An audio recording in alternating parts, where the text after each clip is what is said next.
அவங்களா வழிய வந்து கேக்குறப்போ அந்த மாயாண்டியவே தாய் மாமா சீர் செய்ய சொல்லுவோம். என்ன வார்த்தை பேசுற நீ?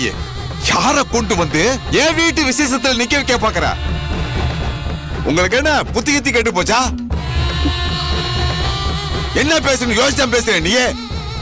அவனை கொண்டு வந்து நம்ம வீட்டு விசேஷத்துல சேர்க்கலாம்னு சொல்ற? இந்த மாதிரி நீ பேசுவன்னு நினைச்சு கூட பாக்கலாம். ஏய், உன்னால அத்தை வீட்டு சீர் செய்ய முடிஞ்சா செய்ய, இல்லாட்டி என் மகளுக்கு யாரு சீர் செய்ய தேவையில்லை. அந்த விசேஷத்தை எப்படி நடத்தணும் எனக்கு தெரியும். அண்ணே கோவப்படாதண்ணே, நான் சொல்றத கொஞ்சம் பொறுமையா கேளு. ஏய், என்னத்த பொறுமையா கேட்க சொல்ற? உன்னால செய்ய முடியலன்னு தானே சொல்லணும். அதை விட்டு போட்டு அந்த மாயாண்டி பையில கொண்டு வந்து இதை சேர்க்க சொல்ற என்ன? உன் மதனி பேசி பேசி உன் மனசு மாத்தி போட்டாளா? அவ பேச கேட்டு நீ ஆடுறியாக்கா? அண்ணே, என்னையெல்லாம் கூப்பிட்டு யாராவது மாத்த முடியுமாண்ணே? அண்ணே, நான் ஒரு விஷயம் சொல்றேன்னா அதுல 1000 விஷயம் இருக்குன்னு உனக்கு தெரியாதா? ஏய், என்னத்த 1000 விஷயம் இருக்கு? முட்டாத்தனமா அவளை போய் விசேஷத்துக்கு கூட்டு வரலான்னு சொல்லிக்கிட்டு இருக்க. அண்ணே, நான் சொல்றத கொஞ்சம் முதல்ல பொறுமையா கேளுங்க. மச்சான், அவங்க தங்கச்சி தான் சொல்லுது இல்ல, அவங்கள வர சொல்றதுல ஒரு ராஜதந்திரமான விஷயம் ஒளிஞ்சிருக்கு. அது என்னன்னு கேளுங்க. உங்க வாட்ல பேசிக்கிறீங்க, கேளு மச்சான். அண்ணே, ஒன்னு சொல்லட்டுமாண்ணே? சொல்லி தொலை. சொல்லு. இங்க பாருண்ணே, அந்த மாயாண்டி குடும்பம் முன்ன மாதிரி இல்லன்னு. அவங்க குடும்பம் இப்ப நல்ல வசதி வாய்ப்போட செல்வ செழிப்பா இருக்காங்க. தங்கச்சி மகளுக்கு சீர் செய்யணும்னா கண்டிப்பா தடபுடலா ஏதாவது பண்ணுவாங்க. அதுக்குன்னு அவங்க நம்ம வீட்டுக்கு சீர் செய்வாங்கன்னு சொல்லி ஆண்டு வாயா போலந்து காத்து என்னை உட்கார சொல்றியா? ஐயோ அண்ணே, அது கிடையாதுண்ணே. சின்ன மீனை போட்டு பெரிய மீனை பிடிப்போங்கிற அண்ணே. அவங்களும் சீர் செய்ய வரட்டும்ண்ணே. அவங்க தடபுடலா செய்யற சீரை செய்யட்டும். மாமா முறைய செய்யணும்னு பூங்கொடிக்கு மாலைய போட வருவாங்கல்ல, அந்த சமயம் பார்த்து நிப்பாட்டி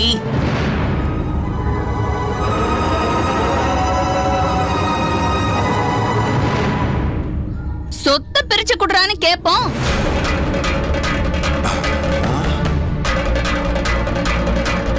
சுத்தா? ஆமாண்ணே, பூர்வீக வீட்டு சொத்தை முதலா வச்சுதானே இத்தனை வருஷமா அவங்க மத்த சொத்தெல்லாம் வாங்கியிருக்காங்க. அவங்க பூர்வீகமா வச்சிருக்கிற சொத்துல நாம பங்கு கேட்போம். என்னதான் இருந்தாலும் பிறந்த வீட்டுல மகளுக்கும் சொத்துல பங்கு கொடுக்கணும்னு இருக்குல்ல அண்ணே. கோடி கணக்குல சொத்து வச்சிருக்கானே, கொஞ்சமா கொடுக்கணும்னு வந்தா கூட 1 கோடி ரூபாய்க்கு மேல கொடுக்கணும். அண்ணே, இதுல கோவப்படுறதுக்குலாம் ஒண்ணும் இல்லைண்ணே. உன் கைய வெட்டாங்கல்ல, உன் பொழப்பு இப்படி கெட்டு போனதுக்கு அவங்க தானே காரணம். அதுக்கு நஷ்ட ஈடா கொடுத்ததா இருக்கட்டும் அண்ணே. கொடுக்கட்டும், அவங்க கொடுக்கறது தான் முறை அண்ணே. விவரமா இத வச்சு மேற்கொண்டு சம்பாதிக்க பாப்போம். என்னத்தா பேசிக்கிட்டு இருக்க நீ?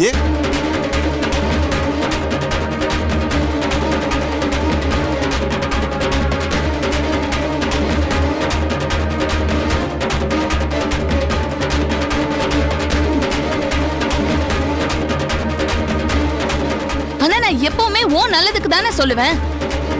என்ன இப்படி கோவப்பட்டுக்கிட்டு நான் சொல்ற காரியத்தை புரிஞ்சுக்க மாட்டேங்கிறியேன்னு? மச்சான், இந்த விஷயம் எனக்கு கூட தோணல. இது எல்லாமே உங்க தங்கச்சிக்கு தோணுன ராசதந்திரம். மச்சான், சொத்தை பிரிச்சு வாங்குவா குடுக்கிட்டாவீங்க. என்ன சொல்றீங்க?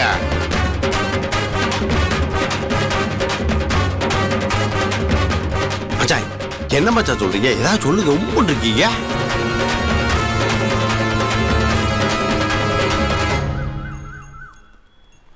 என்னமோ பண்ணுங்க. அண்ணே, இந்த விஷயத்த நீயே வந்து ஆத்தாக்கிட்டயும் பொண்டாட்டிக்கிட்டயும் சொல்லிடுறேன். அந்த அம்மா சந்தோஷப்பட்டுச்சுன்னா அதுவே போதும். அதை வச்சே நம்ம அந்த சொத்து மொத்தத்தையும் புடிங்கிடலாம்.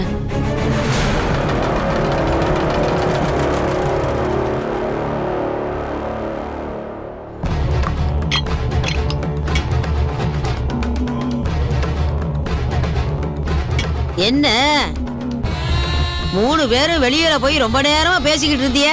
அப்படி என்னத்தையும் பேசி நீ அதை என்கிட்ட சொல்லுங்களேன். ஆத்தா, அண்ணனும் சரி நானும் சரி எல்லாரும் பேசி ஒரு முடிவுக்கு வந்துட்டோம். என்ன முடிவு? அவங்க சாமி வந்ததானே என் கனவுல அரட்டி இருக்கு. அவங்க சாமியை நம்ம சாந்தப்படுத்தணும்னா அவங்க வீட்டு ஆளுங்க வந்து சீர் செஞ்சாதானே சரியா இருக்கும். அதனால அவங்க அண்ணனையே வந்து சீர் செய்ய சொல்லலாம்னு முடிவு பண்ணிருக்கு.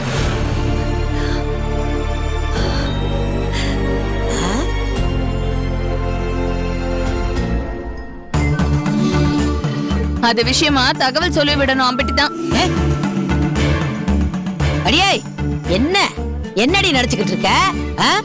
மஞ்சபால, நீ எப்படியா இதுக்கு சம்மதிச்ச?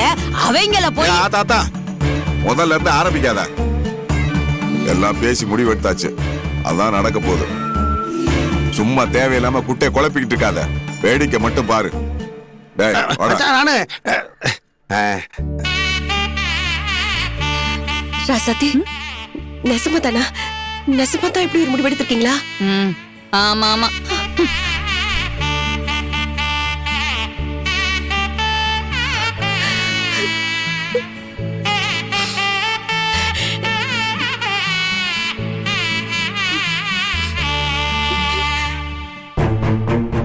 ஐயோ, யார் வீட்டு விசேஷத்துல யார் வந்து சீர் செய்யறது?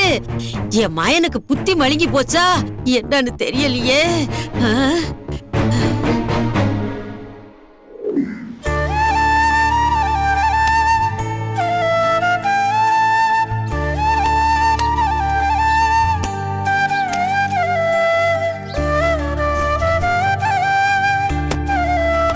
ஏண்டி, வட்டியில சோறு போட்டு கொண்டு வந்து வச்சு எம்புட்டு நேரமாச்சு, சாப்பிடாம இன்னும் என்னடி பண்ணிட்டு இருக்க?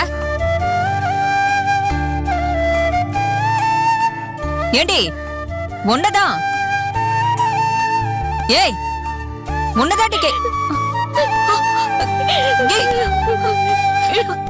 ஏண்டி அழுதுட்டு இருக்க?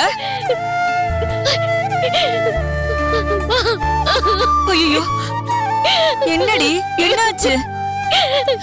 ஏத்தா, ஏண்டி இப்படி அழுதுட்டு இருக்க? என்ன ஆச்சு? நான் ஏன் அழுகிறேன்னு உனக்கு காரணம் தெரியாதாம்மா?